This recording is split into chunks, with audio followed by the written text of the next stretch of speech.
Hi friends, hello. ನಾವಿವಾಗ ಒಂದು ಹೊಸ ಪ್ಲೇಸಿಗೆ ಹೋಗ್ತಿದ್ದೀವಿ. ಯಾವುದಂದರೆ ಹಳ್ಳಿ ಮನೆ ಹೋಗ್ತಿದ್ದೀವಿ ಊಟ ಮಾಡೋಕ್ಕೆ. ಏನೋ ಸ್ಪೆಷಲ್ ಇದೆ ಅಂತೆ, ನೋಡುವ ಎಂಥ ಸ್ಪೆಷಲ್ ಉಂಟು ಅಂತ. ಆ್ಯಂಡ್ 20+ ವೆರೈಟೀಸ್ ಇದೆ ಅಂತ ಎಲ್ಲ ರೀಲ್ಸಲ್ಲಿ ಬಂದಿತ್ತು.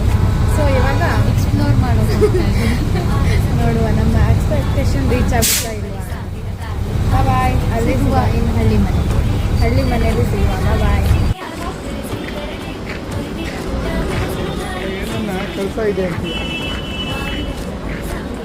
ಅಲ್ಲ, ಹಳ್ಳಿ ಮನೆಗೆ ಬಂದಿದ್ದೇವೆ. ಜನ ಇರ್ತಾರೆ ಅಂತ ಗೊತ್ತಿತ್ತು, ಆದರೆ ಇಷ್ಟೊಂದು ಜನ ಇರ್ತಾರೆ ಅಂತ ಗೊತ್ತಿರಲಿಲ್ಲ.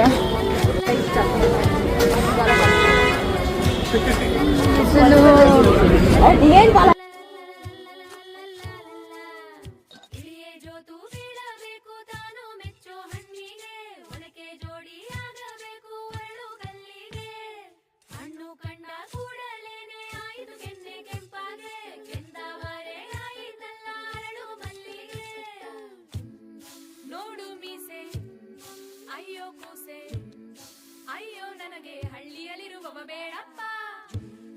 ಜಂಭದ ಕೋಳಿ ಕೊಬ್ಬಿದ ಗೂಳಿ ಇವನಂತೂನು ಬುಸು ಬುಸು ಎನ್ನು. ಹಾಯ್ ಗೈಸ್, ನಾವಿದು ಮದುವೆ ಮನೆ ಬಂದಿದ್ದೀವೋ ಅಥವಾ ಎಲ್ಲಿಗೆ ಬಂದಿದ್ದೀವಿ ಅಂತ ಗೊತ್ತಾಗ್ತಿಲ್ಲ.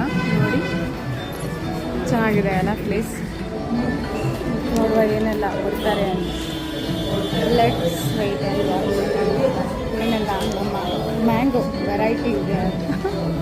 ಬಾಯ್ ಬಾಯ್. ಚಿಕ್ಕ ಚ ಗೌಡಿ ರಂಗ ಚ ವೀರಕೇಸರಿ ರಾಜ್ಕುಮಾರನ ಕರೆತರಲೆ. ಶ್ರಾವಣ ಕಳೆಯುತ್ತ ಬಂದಿತು ಗಿಣಿಯೇ ಹಣ್ಣನು ಎಂದಿಗೆ ಆರಿಸುವೆ. ಓಲಗ ಬಾರಿಸಿ ಬಳಗವ ಸೇರಿಸಿ ಪಾಯಸ ದೂಟವ ಹಾಕಿಸುವೆ. ಏನಾದರೂ ಒಪ್ಪಲಾರೆನು ಕನಸಿನೊಂದಿಗೆ ರಾಜಿಯಾಗಲು. ಎಂದೆಂದಿಗೂ ನಾ ಬಯಸುವೆ ನನ್ನದೇ ಕಥೆಗೆ ರಾಣಿಯಾಗಲು. ಮಾವಿನ ತೋಪಲಿ ಮಾವಿನ ತೋಪಲಿ ಓಹೋ ಮಾವಿನ ತೋಪಲಿ ಸಾವಿರ ಕಾಲ ಆರಿಸಬೇಕು ಮಾವಿನ ತೋಪಲಿ ಸಾವಿರ ಕಾಲ ಆರಿಸಬೇಕು ಒಂದೇ ಹಣ್ಣಲ್ಲಿ ಬಗೆ ರೀತಿ ಇಟ್ಟನು ಯಾಕೆ ಭಗವಂತ.